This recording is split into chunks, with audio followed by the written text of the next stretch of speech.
तो आइए अब हम इस क्वेश्चन को समझते हैं, ठीक है। ये भी क्वेश्चन चैप्टर 1 से पूछा जाता है। क्वेश्चन कह रहा है कि एक अवतल दर्पण की फोकस दूरी 20 सेंटीमीटर है। हम फिर से एक अवतल दर्पण में से एक हम अवतल दर्पण बना लेते हैं, ठीक है। ये हमारा एक अवतल दर्पण है, समझने के लिए, क्योंकि बनाने के लिए दर्पण बनाने की कोई आवश्यकता है नहीं, अगर आप समझ जाते हैं तो। इसे हम P कहते हैं, जो हमने पहले कहा, ठीक है। ये हमारा मान के चलते हैं कि C है, C और P को आपस में मिला देंगे तो ये हो जाएगा हमारा R, ठीक है। C और P के बीच का बिंदु जिसे हम कहते हैं F। ये बेसिक चीज़ें आपको पहले से मालूम होनी चाहिए, ठीक है। ये हमारा हो गया अवतल दर्पण, ये हमारा हो गया अवतल दर्पण। इसके सतह का मध्य बिंदु हो गया P। इस पूरे गोली दर्पण का सेंटर हो गया C और P को मिला देंगे तो बन जाएगा आपका वक्रता त्रिज्या, ठीक है, R। और इसके बीच का बिंदु हमारा कहलाता है कैपिटल F, ठीक है। P और F के बीच की दूरी को हम कहते हैं फोकस दूरी, जिसे हम स्मॉल f से इंडिकेट करते हैं, ठीक है। चलिए, क्वेश्चन कह रहा है कि एक अवतल दर्पण की फोकस दूरी 20 सेंटीमीटर है। फोकस दूरी जो है वो 20 सेंटीमीटर, यानी कि यहाँ से यहाँ तक का जो डिस्टेंस है वो है 20 सेंटीमीटर। एक वस्तु दर्पण के ध्रुव से, एक वस्तु है जो दर्पण के ध्रुव से 30 सेंटीमीटर की दूरी पर रखा गया है। ये दर्पण का ध्रुव P है और यहाँ से 30 सेंटीमीटर, बताओ कहाँ पर होगा, ठीक है। देखो, यहाँ से यहाँ हमारा 20, ठीक है, तो यहाँ से यहाँ 40 हो जाएगा, दोनों P से C तक 20 और 20 40, यानी कि, लेकिन डिस्टेंस वस्तु कहाँ रखा गया है 30 सेंटीमीटर पर। ये कहाँ पर जाएगा, तो यहाँ से हो गया 20, यहाँ से हो गया 20, यानी कि 40, तो यहाँ का आधा, यानी कि वस्तु को यहाँ पर रखा गया है, ठीक है। यहाँ पर वस्तु को रखा गया है। ध्रुव से वस्तु को जहाँ पर रखा जाता है उसे हम कहते हैं वस्तु दूरी, जिसे हम U से इंडिकेट करते हैं, ठीक है। कितने सेंटीमीटर है, तो 30 सेंटीमीटर है, ओके। हमें ज्ञात क्या करना है, प्रतिबिंब कहाँ बनेगा। अब इस वस्तु का प्रतिबिंब, जो हमारा वस्तु है AB, इसका प्रतिबिंब दर्पण के सामने, दर्पण के पीछे कहाँ बनेगा, हमें ये फाइंड करना है। तो कैसे ज्ञात करेंगे, बहुत ही आसान ये क्वेश्चन है, ठीक है।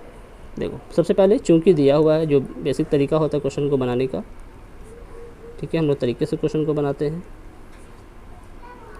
बनाने के लिए हम लोग ईजी तरीके से, आसान से, शॉर्टकट में बना सकते हैं, लेकिन वैसे चूँकि एग्ज़ाम में बनाया नहीं जाता है, मार्क्स मिलेगा नहीं, है ना, तो इसे हम तरीके से ढंग से बनाएंगे। चूँकि दिया हुआ है, सबसे पहले जो क्वेश्चन में दिया रहेगा उसे पहले नोट कर लेना है। क्या क्या दिया हुआ है, दर्पण की फोकस दूरी, यानी कि फोकस दूरी दी हुई है, फोकस,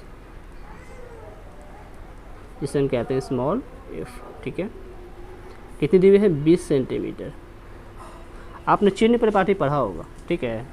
दर्पण के ध्रुव से, जैसे आपने ग्राफ पढ़ा है ना, ग्राफ, ठीक है, आपने ग्राफ पढ़ा होगा, सेंटर से इधर जो भी जाते हैं, जो भी कोई भी डिस्टेंस वो पॉजिटिव होता है, यहाँ से कोई भी डिस्टेंस नेगेटिव होता है। ऊपर की तरफ जाएंगे तो पॉजिटिव, नीचे की तरफ जाएंगे तो नेगेटिव। इस चीज़ को आपको समझना है, ठीक है। ये हमारा जो सेंटर है ये P है, P दर्पण का जो P है ना, यहाँ से, अब यहाँ से आप इसको मान के चलिए कि देखो वहाँ पे, ठीक है, ये जो हमारा F है ये P से इधर है, इस साइड, यानी कि ये इस तरफ में है, तो इस तरफ है, तो इस तरफ कौन सा साइन लेंगे हम लोग, नेगेटिव। तो जो हमारा F 20 सेंटीमीटर है ये -20 सेंटीमीटर लेंगे, ठीक है। ये आपको चिन्ह परिपाटी से करना ज़रूरी होता है, क्योंकि माइनस और प्लस से हमें पता चलता है कि प्रतिबिंब कहाँ पर बन रहा है, ठीक है, उसका नेचर क्या है, वास्तविक है कि काल्पनिक है, तो हमें चिन्ह परिपाटी से ये देना ज़रूरी है। फोकस दूरी हमारा हो गया -20 सेंटीमीटर। P के इधर कोई भी डिस्टेंस अगर लें, P के इधर कोई भी डिस्टेंस लेंगे तो नेगेटिव, P के इधर कोई भी डिस्टेंस लेंगे तो पॉजिटिव, ठीक है। ऊपर की तरफ लेंगे तो पॉजिटिव, नीचे लेंगे तो नेगेटिव, ठीक है। तो फोकस दूरी हमारा हो गया -20 सेंटीमीटर। फिर आगे कह रहा है कि एक वस्तु दर्पण के ध्रुव से, यानी कि एक वस्तु को दर्पण के ध्रुव से 30 सेंटीमीटर की दूरी पर रखा गया है, यानी कि P से इस डायरेक्शन में रखा गया है, इसे हम कहते हैं वस्तु दूरी, वस्तु दूरी क्या है, U, ठीक है। अब चूँकि P से इस डायरेक्शन में रखा गया है, कितना, 30 सेंटीमीटर, तो ये हो जाएगा -30 सेंटीमीटर, ठीक है। ये भी याद रखना है कि अवतल दर्पण की फोकस दूरी और वस्तु दूरी दोनों ही माइनस होता है, दोनों ही नेगेटिव होता है। जब भी क्वेश्चन आएगा, अगर वो अवतल दर्पण है तो आपको आंख बंद करके, मतलब डायरेक्ट आपको बिना समझे नेगेटिव ले लेना है। कौन कौन, F और U, ठीक है। चलिए, ज्ञात क्या करना है हमें,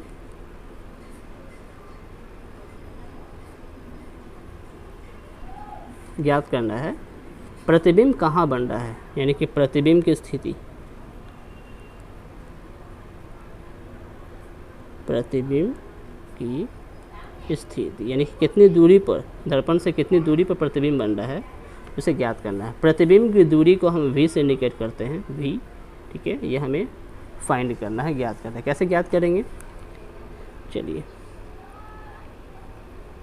अतः देखो अगर क्वेश्चन में u और v दिया हुआ है, u, v और f का अगर रिलेशन बैठ रहा है, ध्यान रखिएगा, अगर क्वेश्चन में u, v और f का रिलेशन अगर है तो हमेशा हम दर्पण सूत्र ही से ही क्वेश्चन को बनाते हैं। आपने दर्पण सूत्र पढ़ा होगा इस चैप्टर में, दर्पण सूत्र से, ठीक है, इसको हम हल करते हैं सदैव हमेशा। दर्पण सूत्र क्या होता है, दर्पण सूत्र होता है 1/v plus 1/u is equal to 1/f। अब इस फॉर्मूले पे आप इसे सूत्र भी कह सकते हैं, इस सूत्र में हम सारे वैल्यू को रखेंगे, ठीक है। देखो f हमारा ये 1/v, तो v हमें निकालना है, इसको वैसे छोड़ देंगे, प्लस 1/u, u का वैल्यू कितना है -30, तो यहाँ पे हो जाएगा 1/-30, 1/f, f का वैल्यू भी हमें पता है -20, तो मैंने होगा -20। अब इसे कैलकुलेट करते हैं। कैलकुलेट आपको सही सही करने आना चाहिए, ठीक है ना, खास करके बटे का जोड़ वगैरह में दिक्कत नहीं होना चाहिए, और साथ ही साइन में 1/v को कुछ नहीं करेंगे, प्लस और माइनस 1/30 इज़ इक्वल टू 1/-20।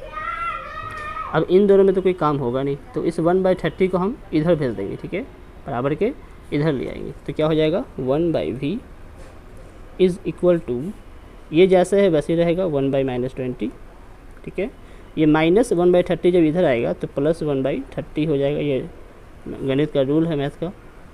अब आपको बटे का जोड़ या घटाव करना है, 30 और 20 का आपको एलसीएम निकालना है। चलिए हम इसको 60 ले लेते हैं, आप निकाल के चेक कर सकते हैं, ठीक है ना, इसका एलसीएम, तो 20 और 30 का एलसीएम 60, ठीक है, 1/v। अब इसको सॉल्व करते हैं, आपको सॉल्व करने आना चाहिए, ठीक है ना, मालूम हो।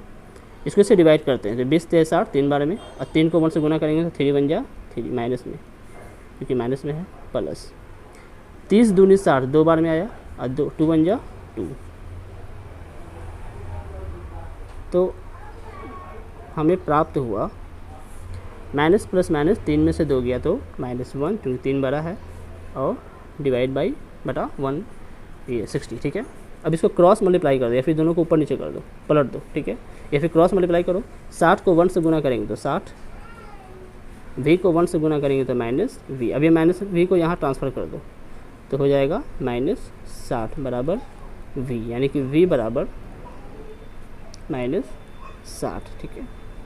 अब देखो माइनस का मतलब क्या है, यहाँ समझोगे, यहाँ पे ध्यान, ठीक है, ये हमारा p है, p के इधर कोई भी डिस्टेंस अगर लेते हैं तो वो नेगेटिव होता है, p के इधर कोई भी डिस्टेंस लेंगे तो वो नेगेटिव होता है।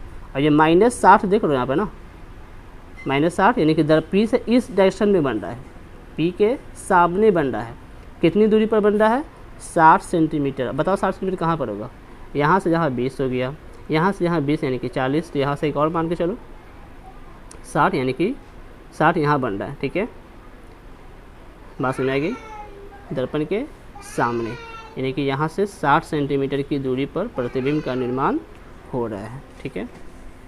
क्या कैसे लिखेंगे इसे हम, अतः प्रतिबिंब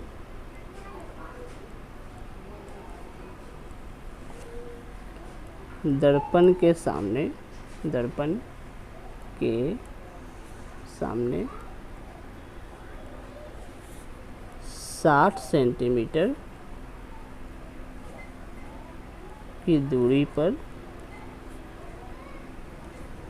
बनेगा, ठीक है। चलिए ये हमारा आंसर हो गया। आई होप कि आपको समझ में आ गया होगा। ओके।